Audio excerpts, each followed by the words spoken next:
হাতে সময় একদমই কম, অথচ চটপটা স্বাদের কিছু ব্রেকফাস্ট বা টিফিন বানাতে ইচ্ছে করছে। পাউরুটির সঙ্গে সুজি মিশিয়ে নতুন ধরনের এই রেসিপিটা একবার বানিয়ে দেখতে পারো, যেটা হেলদিও হবে তার সঙ্গে টেস্টিও হবে। নমস্কার বন্ধুরা, আমার আরও একটা নতুন রেসিপিতে তোমাদের সবাইকে স্বাগত জানাই। এই রেসিপিটা বানানোর জন্য একটা বোলের মধ্যে নিয়ে নিলাম 1 কাপ সুজি, এর সঙ্গে নিয়ে নেব 1 কাপ জল। যতটা সুজি নিয়েছি ততটাই জল নিতে হবে। জলটাকে সুজির সঙ্গে খুব ভালো করে মিশিয়ে নেব। সুজিটা ভালো করে মেশানো হয়ে গেলে এর মধ্যে দিয়ে দেব 2 চামচ টক দই।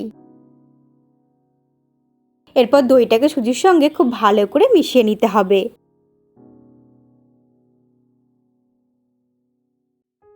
দই দিয়ে সুজির সঙ্গে ভালো করে মিশিয়ে নেওয়ার পর 10 মিনিট ঢাকা দিয়ে রেস্টে রেখে দেব, যাতে সুজিটা খুব সুন্দর ফুলে সেট হয়ে যায়। 10 মিনিট পরে ঢাকা খুলে নিলাম। সুজিটাও ফুলে খুব ভালো মতো সেট হয়ে গেছে। তারপর এর মধ্যে দিয়ে দেব 1 চামচ বেসন। এর মধ্যে অল্প একটু বেসনের ব্যবহার করলে খেতে আরো বেশি ভালো লাগবে, তবে বোঝা যাবে না এর মধ্যে বেসন দেওয়া হয়েছে। এর মধ্যে দিয়ে দিলাম স্বাদ মতো লবণ, হাফ টিস্পুন দিয়ে দিলাম চিনি, ভাজা জিরের গুঁড়ো দিয়ে দিলাম হাফ টিস্পুন, কালারের জন্য দিয়ে দিলাম অল্প একটু কাশ্মীরি রেড চিলি পাউডার, দিয়ে দিলাম হাফ টিস্পুন চিলি ফ্লেক্স, দিয়ে দিলাম একটা কুচানো কাঁচা লঙ্কা, আর দিয়ে দেবো অল্প একটু আদা বাটা। এরপর সমস্ত কিছুকে খুব ভালো করে মিশিয়ে নিয়ে একটু ফেটিয়ে নিতে হবে। যত ভালো করে ফেটানো হবে ব্যাটারটা ততটাই সুন্দর হবে, তবে খুব বেশিক্ষণ সময় নিয়ে ফেটানোর প্রয়োজন নেই। মোটামুটি 1 মিনিটের মতো খুব ভালো করে মিশিয়ে নিয়ে একটু ফেটিয়ে নিলাম। এরপর এর মধ্যে দিয়ে দেব একটা বড় সাইজের মিহি করে কুচিয়ে নেওয়া পেঁয়াজ, দিয়ে দিচ্ছি লম্বা লম্বা করে কুচিয়ে নেওয়া গাজর, অর্ধেকটা পরিমাণে লম্বা করে কুচিয়ে নেওয়া ক্যাপসিকাম দিয়ে দিলাম। এরপর সবকিছুকে একসাথে খুব ভালো করে মিশিয়ে নেব। তোমরা চাইলে এর মধ্যে নিজেদের পছন্দ মতো আরো কিছু সবজি অ্যাড করতে পারো, অল্প একটু টমেটোরও ব্যবহার করতে পারো, তবে আমি আর এর মধ্যে কোনো কিছুরই ব্যবহার করছি না। এই রেসিপিটা বানানোর জন্য আগে থেকে কোনো প্রস্তুতি নেওয়ার প্রয়োজন হয় না। যখনই নতুন স্বাদের কিছু খেতে ইচ্ছে করবে, যেটা হেলদিও হবে আবার তার সাথে টেস্টিও হবে, তখন হাতের কাছে থাকা ব্রেড দিয়ে এই রেসিপিটা বানিয়ে নিতে পারো। আর এটা একটা দুটো খেলে অনেকক্ষণ পেট ভরে থাকে, তাই বাচ্চা বা বড়দের লাঞ্চ বক্সেও দিতে পারো। সমস্ত কিছুকে একসাথে খুব ভালো করে মিশিয়ে নিলাম। এরপর এটাকে সাইডে রেখে দেব। এরপর একটা প্যানের মধ্যে নিয়ে নেব পাউরুটি। পাউরুটিগুলোকে লম্বা আর পাতলা করে কেটে নিয়েছি। প্যানের মধ্যে একবারে যতগুলো ধরে ততগুলো পাউরুটির পিস দিয়ে হালকা করে সেঁকে নেব। উল্টে পাল্টে এইভাবে একটু সেঁকে নিচ্ছি। তোমরা চাইলে এগুলো এমনিও ব্যবহার করতে পারো, তবে উল্টে পাল্টে হালকা করে এইভাবে একটু সেঁকে নিলে তাতে ব্রেডগুলো কাঁচাও থাকবে না আর খেতেও ভালো লাগবে। পাউরুটিগুলোকে হালকা করে সেঁকে নিয়ে দুটো পিস প্লেটের মধ্যে নিয়ে এরপর এর ওপরে 1 চামচের মতো টমেটো সস লাগিয়ে দেব। তোমরা কিন্তু নিজেদের পছন্দ মতো যে কোনো ধরনের ব্রেড দিয়েই এই রেসিপিটা বানিয়ে নিতে পারো। এটা খেতে খুবই লোভনীয়, ঝটপট তৈরি হয়ে যাওয়া একটা রেসিপি। তোমরা তোমাদের পছন্দ মতো যে কোনো ধরনের সস বা গ্রিন চাটনিও লাগিয়ে নিতে পারো। টমেটো সসটা খুব ভালো করে লাগিয়ে নিলাম। এরপর এর ওপরে তৈরি করে রাখা 2 চামচ ব্যাটার দিয়ে দেব। ব্যাটারটা দিয়ে স্পুনের সাহায্যে এইভাবে একটু স্প্রেড করে দেব। খুব বেশি পরিমাণে ব্যাটার দেওয়ার প্রয়োজন নেই, মোটামুটি 2 চামচের মতো ব্যাটার দিয়ে পাতলা করে স্প্রেড করে দেব, তাতে ওপরটা খুব সুন্দর ক্রিস্পি হবে।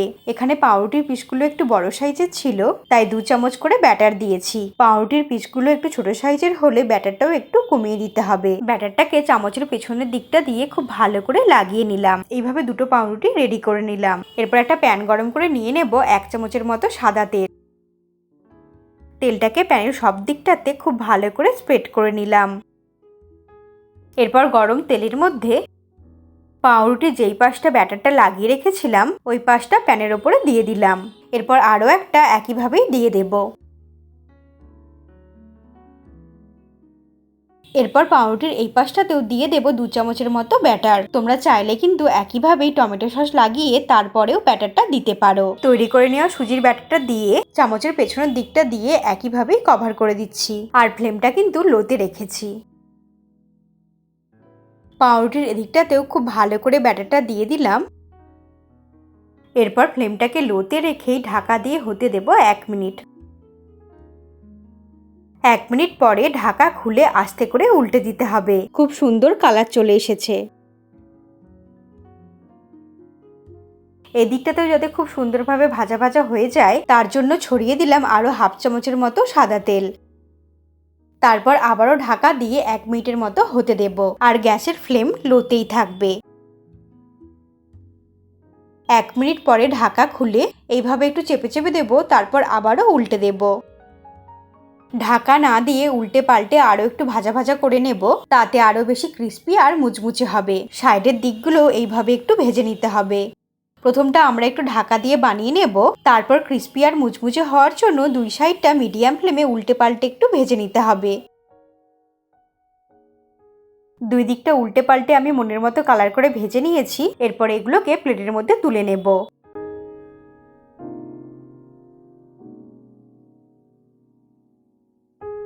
বাকিগুলো আমরা একইভাবেই বানিয়ে নিচ্ছি। ঝটপট তৈরি হয়ে যাওয়া খুবই সুস্বাদু একটা রেসিপি, যেগুলো বাচ্চা থেকে বড় সবাই খুব পছন্দ করবে। পাউরুটি আর সুজি দিয়ে তৈরি এই রেসিপিগুলো সকালের ব্রেকফাস্টে বা বিকালের হালকা ফুলকা টিফিনেও খেতে খুব ভালো লাগে। তাছাড়া চা দিয়ে খেতেও ভীষণই ভালো লাগে। আর এগুলো কিন্তু এতটাই টেস্টি, শুধু শুধুই খাওয়া হয়ে যাবে। তবে সাথে একটু সস থাকলে তো কোনো কথাই হবে না। আমি আমার চ্যানেলে এইরকম সহজ সহজ রেসিপি দিয়ে থাকি। রেসিপিটা ভালো লাগলে লাইক করে দিও, আর চ্যানেলটাকে সাবস্ক্রাইব করে তোমরা আমার পাশেই থেকো। তাহলে এইরকমই হাতের কাছে থাকা সামান্য কিছু উপকরণ দিয়ে টেস্টি টেস্টি খাবারের ভিডিও সবার আগে তোমার কাছেই পৌঁছে যাবে। তোমরা ভালো থেকো আর সুস্থ থেকো। তোমাদের সঙ্গে আবার আমার দেখা হবে নতুন ধরনের কোনো রেসিপির সঙ্গে।